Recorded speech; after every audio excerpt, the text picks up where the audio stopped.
Well, hello, DCO Nation. Welcome to Deadcom Outdoors Radio. This is the show where the tide set the tone and the bite tells the story. We're diving into everything saltwater inshore kayak fishing, from lures and locations to weather, water, and winning tactics. If it helps you hook up on more fish, we're talking about it right here. So grab your paddle, check your drag, and here we go. Well, hello, DCO Nation, and welcome to Deadcom Outdoors right here on the Outdoor Radio Network. My name is Chris, and I would like to invite everybody to follow me on the social medias, Instagram, Facebook, Spotify, YouTube, Instagram. Did I say Instagram already? Instagram twice. So follow me on Instagram. Just search Deadcom Outdoors. Guys, we can get connected. So again, I am going to keep the intro very, very short, because this is part 2 of the conversation with Heath Watford and Bryan Lingle of Small Craft Angler. We started last week. We're just talking kayak fishing and stories and just having a good time with it. We ended last week with a very embarrassing moment. That's why I had to end the show, because it was about me, and you always have to make the host look good. So Heath, you are lucky I didn't kick you off this time. So. You know I love you, brother, but I couldn't resist that one. Yeah, so, we talked about what we forgot, some funny times, but, we're going to keep on going. But I want to kind of pick up on the story that we ended with, with me locking the keys in my truck. So Heath, why don't you tell the story? What was that? We were meeting, me, you, and Don, I think, at the Wando River, and one more guy. I think Don had invited. I don't know that we had ever met him. I think so. We get to the Wando at 6:30, 7 o'clock that morning. We're launching. We got everything out. We're getting ready to get in the water. Chris grabs his last little bit of stuff out of the truck. We're getting ready to go, and he was just like, "Uh-oh." I just locked my keys in my truck. Yeah. He looks at me, he was like, "Do you know anybody in Charleston County?" I said, "Let me start making some phone calls." It's like, do I need to just find a brick? Yeah, he's like, "Can we just break the window out?" I was like, "Bro, we're not breaking the window out of your truck. We'll get it open." Yeah, it took a few hours to get somebody out there, and then of course when they get out there, it's like a 15-second pop. Yeah, here you go. Here's your keys. Yep. And then off we were running. But oh man, yeah, I've done. Have you guys ever locked keys in the car? At the landing anywhere? I think you even did a little. You did a little quick reel on Instagram once we got on the water about it. I did. People to get you funny stories of the landings. Yep, I did. I think I called them brain farts or something like that. Yeah, that was a really good one. So. But so one thing that I do is and I want to kind of get your guys' opinion on this too. So if I make a bad cast, or if I make a cast and hit a dock, I talk to myself all the time. Do you guys talk to yourself when you're out there fishing? Absolutely. Yep. Some of the things I say to myself, you probably wouldn't want to hear me. You can't say in public when I do stuff like that. You know. Yeah. Or you make one of those casts because you're fishing in a normal spot, and there's an oyster bar right there. Why did you just do that? Yeah, exactly. Yeah, Bryan, I don't worry when I'm talking to myself. It's when I start getting answers back that's when Yeah, I know somebody who can help you with that. But, yeah. So Bryan, now you're always filming just like me. So I know you probably have to do a lot of editing, because I do. So yeah, a lot of editing. Sometimes I'm actually really quiet. It's when I bring Colton. That's when it's a lot of editing. I mean, the stuff the kid says to himself, the songs, the singing, the ad-libbing, the talking about his dad, things I can't show, that I don't want to say. There's a lot of cutting when Colton goes out. I mean, the guy has a lot to say about me. I think he thinks it's funny because it's taping and he knows he doesn't edit. I do. So I have to listen to it all. But yeah. No, there's been a couple times where, I've hooked into a fish, and there's one in particular. I don't cuss on my YouTube channel at all, but there was one time that I hooked into a big flounder, and it was in a tournament, and it was the last hour, and I hooked into a 1975 flounder, which won me the flounder division. And when I hooked into him, I dropped a couple of words because I got a glimpse of him. And of course, I couldn't edit it out, so I had to put the beeps in. And and to get those beeps to fit right over perfect. It's hard to do, man. Guess what? You'll never, you do that one time, you'll never cuss again because you don't have time for that. Yeah. So in like the 6 years I've been doing it, that was the only time. But it was one of those, I was looking for that fish and I got it, and I was like, and just let it. And fly. I got to hear it live because I was the next dock right over from you when you did it that tournament. You were, that's right. Yeah, I gotta stop fishing with you, man. That is. No, you don't. You would lose your comedy. Yeah, exactly. Yeah. But I fished the Dahu Lake a couple of weeks ago for the Jurassic Classic, and there were a ton of alligators out there. Have you guys ever been chased by a gator? Not chased, but had them pop right up beside the boat. I was fishing in Bushy Park about 2 years ago. One side of Bushy is supposed to be freshwater, one saltwater, but the saltwater side's still brackish. And I'm in this little small creek. Creek's probably 20 foot wide, maybe. A little tiny thing. And I'm fishing along. I'm catching redfish and trout. And all of a sudden, this gator pops up. Like literally, I could have reached out and put my hand on top of him. And his head's probably 3-4 foot long. I'm in a 12-foot plastic boat. I'm like, yeah, you can have this creek, bro. I'm out of here. Yeah. It doesn't take long. So, Bryan, ever been chased?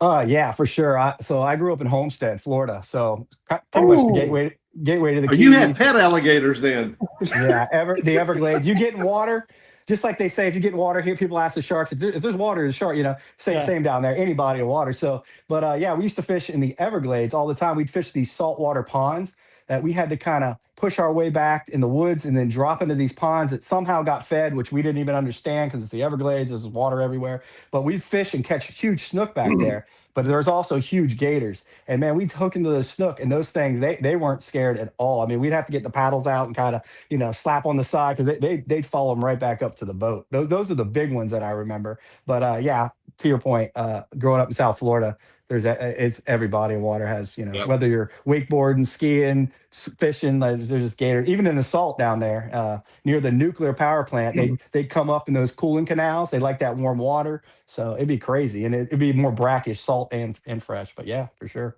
Yeah.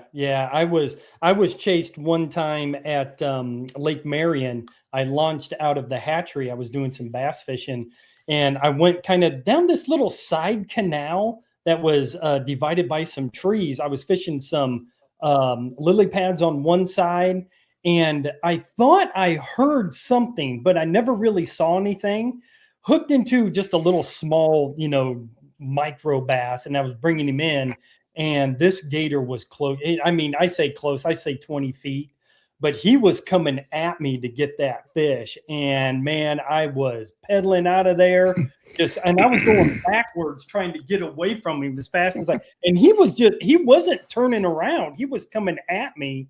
And then finally I put enough distance, that he finally, lost interest, I guess. But man, yeah, I think that was the only time I've been chased. Now I've seen them, popping up around, but usually they just, go right back down again. They don't really bother you. Well, our sharks and Merle's Inlet do that with us when we're catching fish. They'll come swimming, chasing right after them. Yeah. Coming right up to the boats. Yeah. Have you guys ever caught a shark? Oh, yeah. Yeah. I've caught a couple of little bonnet heads. Yeah. Anything of any size? 3 foot. Okay. Maybe 3 foot. So it was a fun fight. Yeah. Tears up your gear. Yeah. Yep. Absolutely. Bryan, hooked into anything like the shark, big ray, anything like that? Definitely hooked into a few big rays that broke me off. And definitely when I first started fishing the inlet, really didn't know what I was doing. I hooked into, I'm guessing it was a bonnet head. I threw in real shallow water. It absolutely hammered it. And I was on one side of the creek, and it was on one of the main creeks. It pulled me to the other side into a sandbar. And the EPDL, which once my boat, the kayak dug in, then he broke me off. But I thought the sandbar. I thought, this is perfect. As soon as he hits me with this sandbar, if he doesn't break me off, I'm going to jump out and I'm going to try to, I couldn't really play him because he was taking me on the sleigh ride. But yeah, that's the biggest one that I can remember. Yeah, yeah. I hooked into one several years ago. I actually caught him on camera. I was throwing some topwater. It was fairly early in the morning, and away from me, I saw a bunch of bait fish just getting kind of sprayed out of the air. And I was like, oh man, there's some fish just getting messed with. So I zinged this, I think it was a head and spook, and man, I just zinged it out there as far as I could, as close to that bait pot as I possibly could. And it came up and it took this thing down, and he came out of the water. I saw him. He was at least, I'm going to say 5 or 6 foot black tip shark. And as soon as I saw him, I was like, well, there's no way I'm going to, land this thing. As soon as I saw him, and, I ended up cranking down my drag and breaking that thing off. And that was the end of him. So, but guys, that is going to be the end of the first segment. Guys, don't go anywhere. We're just talking some kayak stories. And you're listening to Dead Calm Outdoors right here on the Outdoor Radio Network. Well, welcome back, DCO Nation. I appreciate everybody sticking around. Guys, this has just been a crazy couple of episodes. I don't even know where we're at. I'm trying to watch time. I'm trying to keep, it's almost like herding cats here. So I think we're back on track. But guys, we're going to keep on going. But one of the things that I definitely want to talk about is, it's maybe some of the bad days. I hate to almost bring them up, but what's like your worst day on the water, or is there, or is it just, Heath, you're already shaking your head. No, there's not really a bad day on the water. We're blessed enough to live where we live. We can jump on the water pretty much anytime the life and careers allow us to. So just being out there is a good thing and a blessing as far as I'm concerned. I mean, we have bad days of fishing. Because fish gonna do what fish do. I mean, we us three, we know what we're doing. We can catch fish, but sometimes they just tell us to, they give us the old proverbial finger and say, "Not today, boys." That's exactly right. That's exactly right. No, I don't think you can have a bad day on the water. Just being able to be out there and stuff. I don't think there's no such thing. Yeah. Bad days can be, getting caught in maybe like some bad weather. Bryan, have you ever been caught in, all of a sudden a big storm pops up or anything? Have you ever been caught? Yeah, definitely down in Charleston. I try for that not to happen. But yeah, every once in a while, it looks clear and then it'll say, oh, it's cloudy. And then, they just kind of pop up on you. But yeah, nothing terrible, to be honest with you. Just enough rain to make me go, okay, time to get in here quickly because, it starts to pour, but nothing too terrible. Yeah. Now, Heath, when it starts raining, do you stay out on the water as long as if it's just rain, or do you just kind of call it a day? If it's just a little bit of rain and stuff, I've got a poncho and some rain gear and stuff. I'll keep it in the dry hatch on my boat. I'll throw it over my life vest so my life vest doesn't explode on me. When it's raining. But if it's not lightning or the wind's not blowing us all over the place, yeah, I'll stay out there and fish for a little while. It doesn't bother me. I'm not going to melt. Yeah.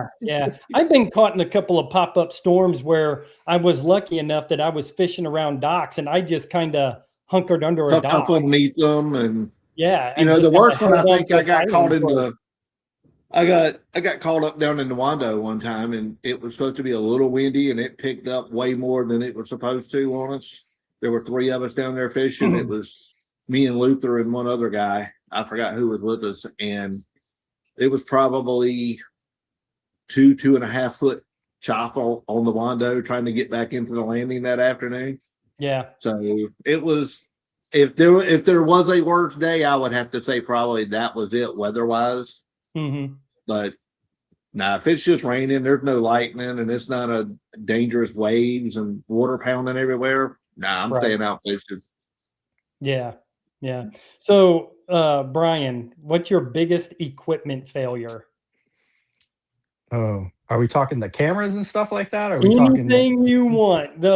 I tell you what, GoPro is horrible. So if you want to talk, we're not sponsored by GoPro. I don't want to back on them, but they've got some things they need to figure out. They do. I switched to DJI a long time ago, and I'm glad I did, to be honest with you. But yeah, for me, I mean, if I forget a memory card, that's usually on me, though. It's not so much a failure. Yeah. They will shut off, obviously, if they get hot. What else? I wouldn't even call it failure. Everything that fails is my fault, really. Now that you're saying that, I've thrown more stories. I've thrown 2 rods into the water off of a cast. I don't know if I was tired. It's always real early in the morning, and I'm just, just cast it, let the whole rod go with the reel. Everything gone. I like to spend money, guys. I don't know about you guys. I love to spend money. Okay. Okay, Bryan now has my championship because I've never thrown a rod. Yeah, I'm going back to I'm never lending you anything. No, you shouldn't. You shouldn't. One of them was in Merle's Inlet.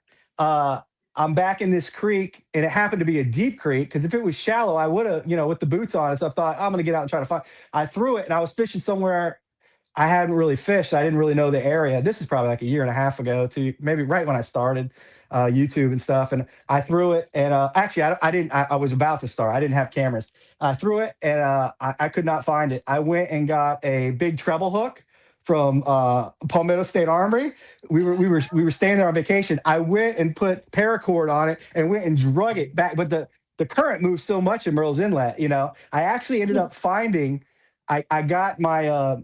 I got some of my braid, and I started to pull it back up, and the braid snapped. And then I messed with it for like another 30, 40. I could not get it. So I never found it. The reel probably would have been dead, and then another time I was in Polly's real early in the morning, same thing. I had just bought a BG MQ first 3 throw. I'm talking, at that time, they're more now, but I think it was $180 reel.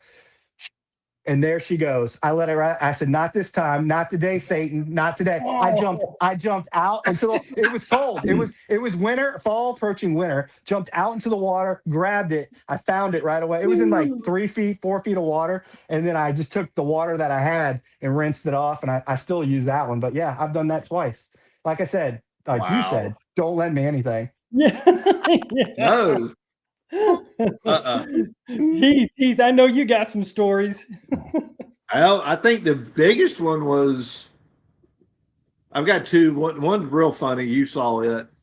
The biggest one was when my rudder cable broke that day. As soon as we left the landing, we paddle out. We start to get out. I go to make the first turn to turn on the Oaks Creek, and the rudder cable snapped. Yeah. And couldn't find out we couldn't fix it that day. I was out on the water that day. You guys were going to come find me. We were going to. We never fished together. That was the day. You're like, hey, you out here? Yeah, we were going to do that. That's right. There was that one. It broke the rudder cable right at the steering hub, so we couldn't have fixed it even if we could have reached it. So I wound up having to come home and do everything. And then the second one, it was kind of a failure. It was a funny failure. I'd done maintenance on my pedal drive, and I actually didn't realize what I did. I put the bearing and gear in backwards. So Chris and I go to launch out. I go to pedal forward, and it just throws my pedal drive up out of the boat. So to go forward, I had to pedal backwards. So I said, "Oh man, well, we're fishing today," because it'd been like the first time we had got to fish in like a couple of weeks because the weather had been horrible. So I literally fished the entire day pedaling backwards to go forward. It was freaking Chris out, I think. It was. And we went all over the place. I kept saying, "Dude, are you good?" He's like, "Yeah, it is what it is." Pedaling backwards. Every once in a while, I would look at him, and it's like, "Dude, you are freaking me out going backwards." I was like, "I can't look at you. I can't look at you." Can you imagine boats that are going by him and he's pedaling backwards, but he's going forward? I would freak me out too. I mean, what's he doing? Yeah, freak on the water. Welcome to Fishing with Heath. That does remind me, though, now that he said that about his drive, because I was thinking I did have recently my EPDL drive go down. And when I say go down, it could still be pedaled, but the electric side of it, the electric e-assist, I got an error code and it stopped working. And I said, oh, man. And so I called I called Old Town, and they basically told me something else to try and said, we're probably gonna have to send you a new drive. And they did end up having to send me a new drive. But that was probably the biggest failure I've had. But like I said, I was able, when what's nice about the drive, the EPDLs is when the drive goes down, you can still pedal. You can always still pedal. So that's nice. Yeah, absolutely. So that's just me being lazy is my point, but whatever, yeah, but I'm about ready to be lazy too, because I'm starting to look at this kind of stuff. Yeah, absolutely. Yeah. So well, after Sunday with all that current, I've been looking too. So don't. Well, I have been trapped. I don't know how many times trying to go against current. I have so many stories where I almost give up, but it's like, well, if I give up, how do I get back? So it's just you just grind and grind. Yeah. I think that's probably the weather conditions, and having to be relying on the weather is probably the biggest learning curve of kayak fishing when you get into it. Learning how to do the tides, looking at the wind, because all of that is we're kind of bound by that, where we're, if we're on your McKee craft or whatever else, you can go out on anything. Yep. Unless you're trying to go out to 3 mile and it's 6 foot breakers or something. But even fishing in the creeks, I mean, the wind and the tide and the current, they have such an effect on what we do. Yeah, I was going to say at Merle's Inlet, because we're so special here with our 6 foot up and down during the tide. That's to me anyway. That's the biggest learning curve. Or if I have someone reach out to the channel and say, "Hey, what should I?" They ask me something. I said, "Make sure you are paying attention to the tides, and if you don't have a pedal drive, make sure you're really paying attention to the tide." Because I remember when I first started going out there, I had a Vibe two-seater. I took my wife out there one time. I thought I was going to blow my shoulder out. I really wasn't paying. I'm from Florida. The tide, you don't really have to watch. It's not obviously it's not as big of a deal as it is here. Yeah, because y'all don't really have a lot of tidal current in Florida. No, it just comes up and down. Yep. Yeah. So I've been caught against the tide. I don't know how many times. My worst one was Paulie's. I launched from, I think it was like 3rd Avenue, whatever that landing is. I went across the inlet on the Litchfield side, and I got caught back in there. The wind kicked up. The tide started to come back in. Well, on the Litchfield side, you're going against the tide. And against the wind and against the tide, it was an absolutely brutal paddle to get back. I was watching off to the side. I would take a couple of strokes, and I wasn't going anywhere. And it's just, it was absolutely that's like a fatal funnel right there where you're talking about. Really all is. that water funnels into on high tide into Litchfield right there. And like you said, man, it rips through there. Yeah, it really does. It really does. Guys, that is it. I appreciate you guys coming on. This has just been a ton of fun. I hope everybody else enjoyed, the stories, and I know that we enjoy telling them. So Heath, let everybody know the Instagram page that you have. SC Kayak Fishing. Yeah, give him a follow. And Bryan, Small Craft Angler, give him all your stuff. Sure. It's Small Craft Angler on YouTube, and same Small Craft Angler on Instagram. I do have a Facebook, but don't post much on there. So those are the two you can catch me on. Yeah, awesome. Guys, give them a follow. I'm sure we're probably going to do this again. I'm probably going to have a lot of... I usually don't edit these shows, but I don't know about this one. No, there's not going to be any editing.